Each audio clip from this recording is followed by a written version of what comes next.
والجمهور نفسه اللي موجود واللي مسافر ورا الاهلي لبرج العرب هو رخر مستحق التحيه ومستحق الشكر، لانه كمان بيهتف لفلسطين وبيحيي القضيه. اعتقد يستحقوا كل التحيه على هذا الوعي القومي. الزمالك كان في استاد المقاولين في الجبل الاخضر، اتاخر قدام سيراميكا كليوباترا. بس عايز اقول لكم على حاجه، حكم عبد العزيز السيد، وده اللي لازم يتوجه بلفت نظر، يعني لفت نظر لهذا الحكم. عندك احمد قندوسي منفرد، عنده فرصه انفراد تام. لاعب الزمالك المدافع عبد المجيد، حسام عبد المجيد، منعه وهو منفرد انفراد تام. بقول الف باء على طول طرد، والفار جابه. حكم الفار جايبه علشان يقول له فيها كارت. عبد العزيز السيد ابدا نفسه مطوعتهوش ابدا يطرد لاعب من الزمالك. يا جماعه القانون قانون، القانون قانون. انت عندك واحد منفرد وعنده فرصه انفراد كامل، لما انت تعمل ده وتكتفي بكارت اصفر والفار يجيبك. يعني الفار في مباراه الاهلي جاب محمود ناجي، جابوا انه هدف فاركو هدف صحيح، هدف صحيح، انا معاكم. واول ما اللاين مان رفع الرايه على انه لاعب فاركو متسلل، انا وانا بتفرج قلت لا مش اوفسايد، ده جون صحيح. ولما عمل تشيك فيديو رجع حسبه وهو جون صحيح. ضربه الجزاء لمودست لما عمل تشيك حسبها. في الناحيه الثانيه عبد العزيز السيد الراجل يجيبه ويقول له قندوسي كان منفرد انفراد كامل وحسام عبد المجيد لازم يطرد، لا ما طوعتهوش. الزمالك اتاخر بهدف احمد رمضان بيكهام اللي سجله في البدايه لصالح سيراميكا كليوباترا. خرج ناصر ماهر مصاب في كدمه بالركبه، نتمنى له كل الشفاء ان شاء الله. الفكره المباراه كانت ابرز حاجه فيها اولاد النادي الاهلي، يعني احمد رمضان بيكهام لاعب الاهلي السابق هو اللي يسجل، القندوسي هو المتالق في صفوف سيراميكا. ناصر ماهر لغايه لما خرج مصاب ايضا كان عامل نشاط كويس. بنقول له الف سلامه عليك، كدمه الركبه ان شاء الله تكون بسيطه، ونتمنى كل الشفاء لكل اللعيبه باذن الله تعالى. السلام عليكم. في ناس كتير سمعت الفيديو اللي نزله رضا عبد العال بعد مباراة الأهلي وفاركو ومباراة الزمالك وسيراميكا كليوباترا. الحقيقة الفيديو كان كله قلة أدب وهجس وكلام ملوش أي أساس من الصحة، وهجوم على التحكيم وهجوم على الأهلي وهجوم على اتحاد الكرة بألفاظ غير صحيحة وألفاظ نابية، مش عايز أقول كده، من الهجاص رضا عبد العال. رضا عبد العال كان بيتكلم بكل حقد، انا نزلت الفيديو عندي موجود على القناه، بيتكلم بكل حقد على وكره على الاهلي. المشكله انه كان بيتكلم اكنه بيتكلم عن مباراه تانية، وساب ماتش الزمالك خالص اللي كان فيه غلطه كبيره جدا جدا بعدم طرد حسام عبد المجيد في مباراه الزمالك وسيراميكا كليوباترا بعد ما شد القندوسي وهو رايح ينفرد بالمرمى، والحكم اكتفى بانذاره، رغم ان الحكم الفار استدعى الحكم وقال له ان ده محتاجه طرد عشان ده منفرد، ومع ذلك الحكم مرضاش يطرد حسام عبد المجيد.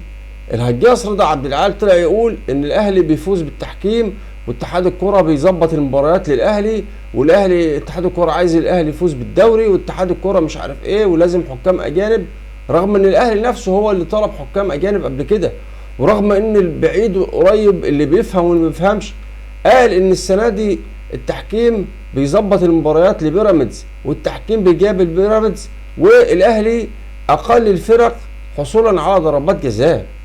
يعني لما تيجي تحسبها الاهلي رقم 14 في الانديه اللي حصلت على ضربات جزاء. الفيديو اللي عمله رضا عبد العال دهوت في انباء ان هو سيتم تحويله الى الاعلى للاعلام، سيتم منع استضافه رضا عبد العال في البرامج. يا جماعه رضا عبد العال بيطلع في البرامج ترند، الناس الاعلاميين اللي بيجيبوه عشان فقره فكاهيه في ناس بتحاول تدور عليها. اللي بيحاول يدور رضا عبد العال دي من اصحاب النفوس المريضه، ده شخص لا بيتكلمش كوره. لو انت داخل تتكلم على شخص بيحلل كوره وبيحلل لك اداء الفرق وبيشوف نقاط الضعف ونقاط القوه، فده فاشل، ده ما عندوش اي تحليل، ده بيتكلم كلام غريب وهجس، عشان كده بيجيبوه. طب ما هو دلوقتي هو لو كان هو عنده اي فكر تدريبي ما كان نجح مع اي فريق يمسكه، ده هو هبط طنطا ما مسكش اي فريق، ما بدربش اي فريق خالص نهائي.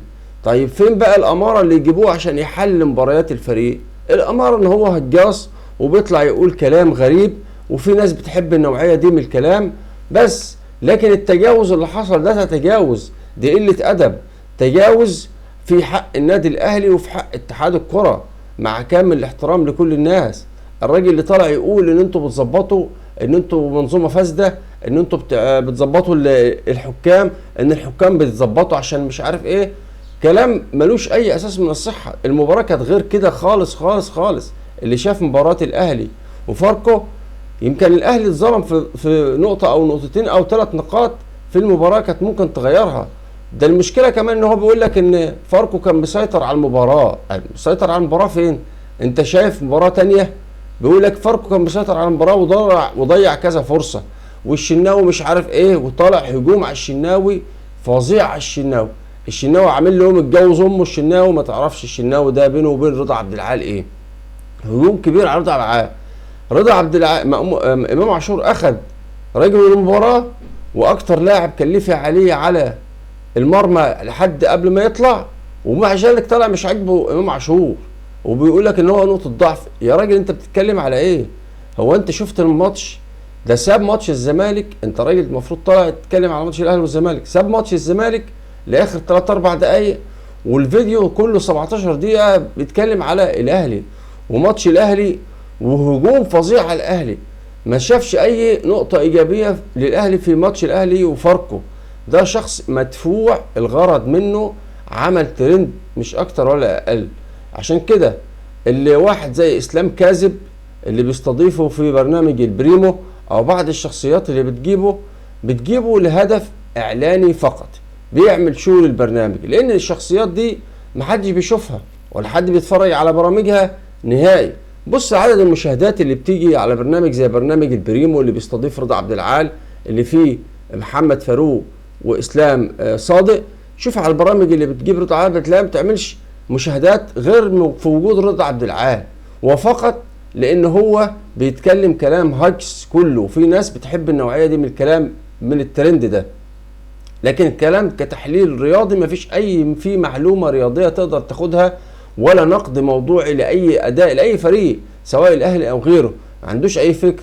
الحلقه الوحيده اللي كانت وصمه عار في حلقات ابراهيم فايق هي الحلقه اللي استضاف فيها رضا عبد العال، كانت حلقه مفلسه فنيا جدا جدا، وهتلاقيها من اقل الحلقات في تاريخ يمكن ابراهيم فايق في استضافه ناس اشخاص رياضيين او لاعبين سابقين يقوموا بالتعليق على المباريات او تحليل المباريات الدوري، سواء مباريات الدوري او مباريات المنتخب.